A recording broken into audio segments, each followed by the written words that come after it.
గురుగారు నమస్కారం. శ్రీమాత్రే నమః. గురుగారు మార్చి నెలకి సంబంధించి గ్రహస్థితులు కానీ లేకపోతే ద్వాదశ రాశుల యొక్క గ్రహస్థితులు ఎలా ఉన్నాయి? తప్పకుండా అమ్మ. ఫస్ట్ ఆఫ్ ఆల్ ఏంటంటే జీవకారకుడైన గురువు, గురుబలాన్ని ఇచ్చే గురువు మేషరాశిలో ఉన్నారు. మీనంలో రాహువు, కన్యారాశిలో కేతువు, కుంభరాశిలో శని యొక్క సంచారం జరుగుతుంది. ఇవి స్టాండర్డ్గా ఉన్నాయి, ఇవి ఎక్కడ కదలట్లేదు. మనకి మూవ్ అయ్యేటువంటి ప్లానెట్స్ ఏమిటి అని చెప్పి చూసుకున్నట్లయితే రవి కుంభంలో ఉండి 14వ తేదీ మార్చి నుంచి మీనంలోకి మారుతారు. అంటే రవి రాహు కలయిక జరగబోతుంది. అదేవిధంగా రవి ఈ మాసం అంతా కూడా ఆల్మోస్ట్ ఒక 20 రోజుల పాటు శనిని కంబస్ట్ చేసుకున్నాడు. ఇది చాలా ముఖ్యమైనటువంటి అంశం. అదేవిధంగా మకరంలో కుజుడు శుక్రుడు ఉంటూ ఈ యొక్క శుక్రుడు 7వ తేదీ నుంచి కుంభంలోకి మారుతున్నాడు. బుధుడు రవి శని కలిసి ఉండి ఈ బుధుడు కూడా మనకి 8వ తేదీ నుంచి మీనంలోకి మారుతూ అతను 26వ తేదీ వరకు ఉంటాడు మీన రాశిలో. అంటే దాదాపుగా 8వ తేదీ నుంచి 26వ తేదీ వరకు మీనంలో మనకి బుధుడు నీచబడి ఉంటున్నాడు. ఈ నెల మొత్తము కూడా ముఖ్యంగా తెలుసుకోవాల్సింది ఏంటంటే శని కంబస్ట్ అయ్యాడు, బుధుడు నీచబడ్డాడు, శుక్రకుజుల కలయిక వల్ల ఒక ఫలితము, కన్యారాశిలో కేతు వల్ల ఒక ఫలితం అనేటువంటి జరుగుతుంది. ద్వాదశ లగ్నాల వారికి, లగ్నం తెలియని వారికి రాశి నుంచి కూడా చూసుకోవచ్చు. గురుగారు మార్చి నెలకి సంబంధించి కర్కాటక రాశి యొక్క గ్రహస్థితులు ఎలా ఉన్నాయి?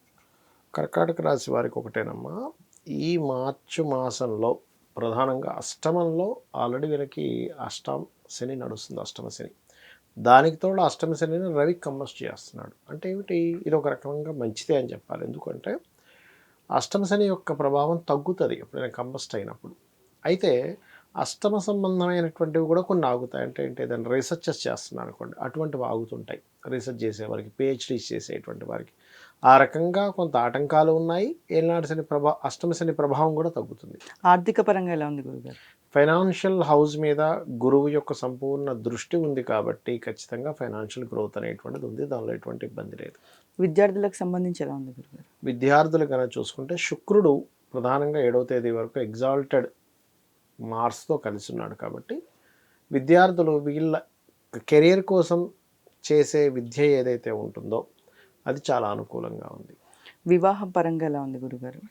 వివాహ నిర్ణయాలు వివాహపరంగా చూసుకుంటే కనుక కొంచెం సప్తమ స్థానంలో శుక్ర కుజులు కనెక్టివిటీ ఉంది. ఆ శని వెళ్ళి అష్టమంలో ఉన్నాడు కాబట్టి వివాహపరంగా ఒకటి కంబస్ట్ అయినందుకు ఆటంకము ఉంది.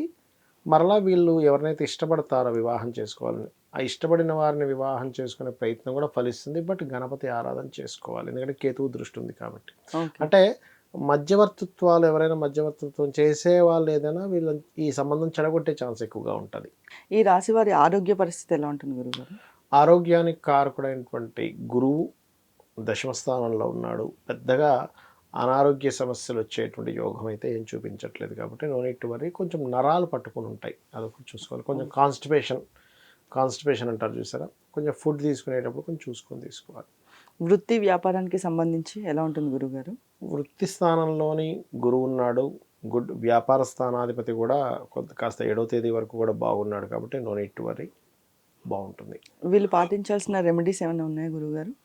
రెమెడీస్ అంటే ఒకటేనమ్మా, ఇక్కడ అసలు ఫస్ట్ మనకి అష్టమ స్థానంలో ఉండేటువంటి శనిని రవి కంబస్ట్ చేసుకున్నాడు కాబట్టి ఒక రకంగా మంచిని చెప్పుకున్నాము. కానీ ఏదైనా కానీ కొంచెం సుబ్రహ్మణ్యేశ్వర స్వామి, ఎందుకంటే రవి జరిగిన తర్వాత కుజుడు వెళ్ళి శనితో కలుస్తున్నాడు కాబట్టి సుబ్రహ్మణ్యేశ్వర స్వామి అష్టకం చదువుకోవడము, అలాగే రావి చెట్టు చుట్టూ ప్రదక్షిణాలు చేయడము, మీ దగ్గరలో గోశాల ఉన్నట్లయితే గోవులకి క్యారెట్లు తినిపించడము, ఇవి ప్రధానంగా చేసుకోవాలి. వీళ్ళు లైఫ్ లాంగ్ చేయాల్సింది కూడా సుబ్రహ్మణ్య స్వామి ఆరాధనే. కాకపోతే 3వ స్థానంలో కేతు ఉన్నాడు కాబట్టి ఎనీ అగ్రిమెంట్ చేయవలసిన పరిస్థితి వచ్చింది. మీరు అప్పుడు ఒక్కసారి మనసులో గణపతిని తలుచుకొని అగ్రిమెంట్ కనుక చేసినట్లయితే అన్ని విధాలా బాగుంటుంది. అయితే గురుగారు చాలా మందికి లగ్నం తెలియదు, రాశి తెలియదు, నక్షత్రం కూడా తెలియదు. అయితే మరి అలాంటి వాళ్ళు ఎలాంటి జాగ్రత్తలు తీసుకోవాలి? ఇప్పుడున్న కండిషన్లో శని భగవానుడు కంబస్ట్ అవుతున్నాడు కాబట్టి ఒకటే చెప్తాను, మీరు ఏదైనా ఒక పని సక్సెస్ అవ్వాలనుకుంటున్నారు, రాశి నక్షత్రం లగ్నం ఏమీ తెలియదు, సింపుల్ సూర్యభగవాను చేసుకోండి. బిజినెస్ పరంగా జాగ్రత్త తీసుకోవాలి ఎవరైనా కానీ. పర్టికులర్గా ఈ సంవత్సరం 3 నెలలు కూడా మనకి కేతు కన్యారాశిలోనే ఉంటాడు. అంటే యూనివర్సల్గా అందరూ కూడా ఎవరికైనా అప్పులు ఇవ్వడం, అప్పు తీసుకోవడం, మనీ ట్రాన్సాక్షన్స్ విషయంలో కొంత జాగ్రత్తగా ఉండాలి. కమ్యూనికేట్ చేసేటప్పుడు కొంత జాగ్రత్త వహిస్తూ ఉండాలి ఈ సమయంలో పర్టికులర్గా. ఓకే. ఓకే, అది బాగా గుర్తుపెట్టుకోండి. అండ్ అదేవిధంగా మరొకటి ఏంటంటే వివాహ సంబంధించినటువంటి ప్రయత్నాలు చేసే వాళ్ళు కూడా కొంత జాగ్రత్త వహించాలి ఈ నెలలో పర్టికులర్గా.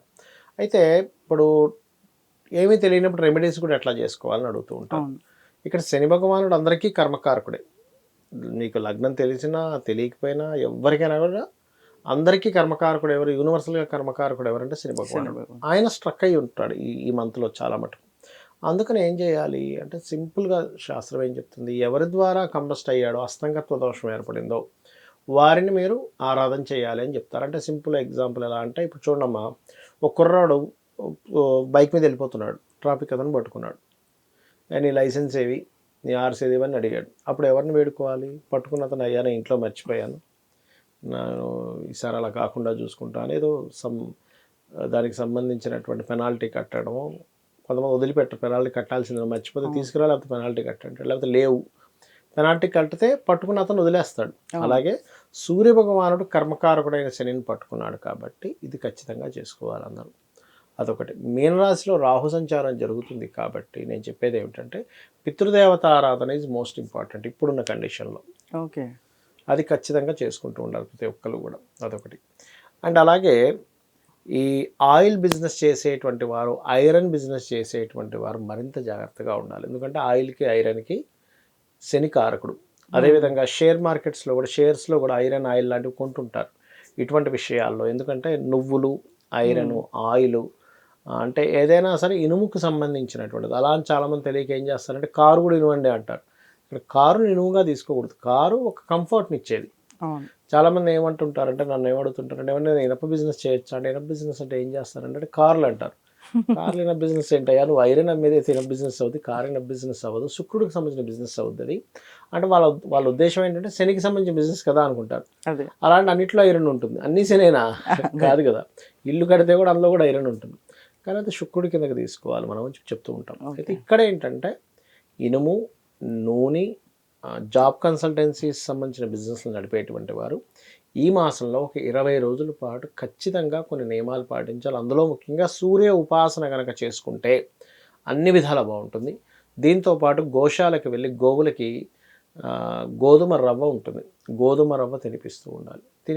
అయితే ఇక్కడ ఎంత ఏంటంటే మనం ఈ గోచార ఫలితాలు ఎంత చెప్పుకుంటున్నా మీ పర్సనల్ చార్ట్ అనేది ఒకటి ఉంటుంది, గుర్తుపెట్టుకోండి. మీ పర్సనల్ చార్ట్లో ధనాధిపతి మహాదశ అద్భుతంగా ఉంది, మీకు ఈ గోచార ఫలితాలు 5 to 10% అది ఇంకా ఆ యోగం ఇచ్చేస్తుంది. ఇప్పుడు ఎందుకంటే మనం చూడండి, 10 షాపులు ఉంటాయి, అన్ని షాపులు బాగానే ఉంటాయి, కానీ ఒక షాప్ అద్భుతంగా నడుస్తూ ఉంటుంది. ఏమిటి ఈ మెటీరియల్ ఈ షాప్లో ఉన్న మెటీరియల్ ఈ షాప్లో లేదా, బట్టలు ఉన్నాయి, అంతకంటే ఇంకా అద్భుతమైనవి ఉంటాయి, వాడికి నడదు. అదేమిటండి అంటే వాళ్ళ గ్రహస్థితి అలా ఉంటుంది, వాళ్ళు సిస్టమేటిక్గా ఉన్నా సరే కొన్నిసార్లు వాళ్ళకున్నటువంటి జన్మజాతకంలో ధనయోగమో, ధనహీనత యోగమో, ఆ రోగం వచ్చే యోగము, లేకపోతే రోగం నయమయ్యే యోగము, ఇన్వెస్ట్మెంట్ చేస్తే అద్భుతంగా వచ్చే యోగం, ఇవన్నీ కూడా మీ జన్మజాతకంలో ఉంటాయి. అవి తెలుసుకొని అడుగు ముందుకు వేయాలి, అన్ని విధాలు బాగుంటుంది. ఇది శ్రీమాత్రే నమః.